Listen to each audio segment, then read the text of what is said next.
السلام علیکم ورحمۃ اللہ وبرکاتہ۔ بسم اللہ الرحمن الرحیم۔ رمضان کریم کے 30 ڈیز سیریز 2025۔ آج کا ہمارا سبق کفارہ کب واجب ہوتا ہے۔ سب سے پہلے ویڈیو کو آخر تک ضرور دیکھیں، ویڈیو انفارمیٹیو ہے۔ قضا کے ساتھ کفارہ 3 باتوں کے پائے جانے سے واجب ہوتا ہے۔ پہلا، رمضان کا مہینہ ہو۔ دوسرا، روزہ رکھنے کے بعد بغیر عذر کے روزہ توڑ دیا ہو۔ تیسرا، روزہ یاد ہوتے ہوئے ہم بستری کر لیا، ایسی چیزیں کھا لیا اور پی لیا جو عام طور پر لوگ کھاتے پیتے ہیں۔ اگر ایسی چیز کھا لی جس کو عام طور پر لوگ نہیں کھاتے، جیسے کنکر، مٹی، کاغذ وغیرہ، تو اس سے روزہ ٹوٹ جائے گا مگر کفارہ واجب نہ ہوگا۔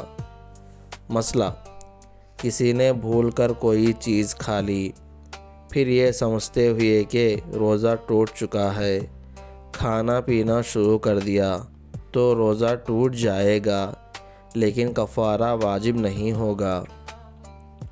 روزے کا کفارہ: پہلا، ایک غلام آزاد کرنا۔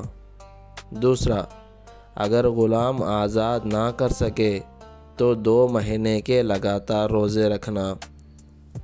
تیسرا، اگر اس کی بھی طاقت نہ ہو تو 7 مسکین کو 2 وقت کے پیٹ بھر کھانا کھلانا، یا ہر مسکین کو صدقہ فطر کے بقدر غلہ پونے 2 کلو گیہوں یا اس کی قیمت دینا۔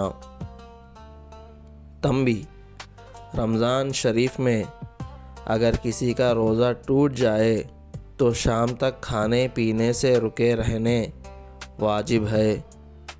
اسی طرح اگر کوئی مسافر دن میں اپنے گھر آ جائے یا نابالغ بالغ ہو جائے یا عذر والی عورت کا عذر ختم ہو جائے تو ان لوگوں کو بھی شام تک روزے دار کی طرح کھانے پینے سے رکے رہنا واجب ہے۔ ویڈیو کو لائک کریں اور ایسے ہی اسلامک کنٹینٹ دیکھنے کے لیے سبسکرائب کریں اور شیئر کریں۔ جزاک اللہ خیرا۔ السلام علیکم۔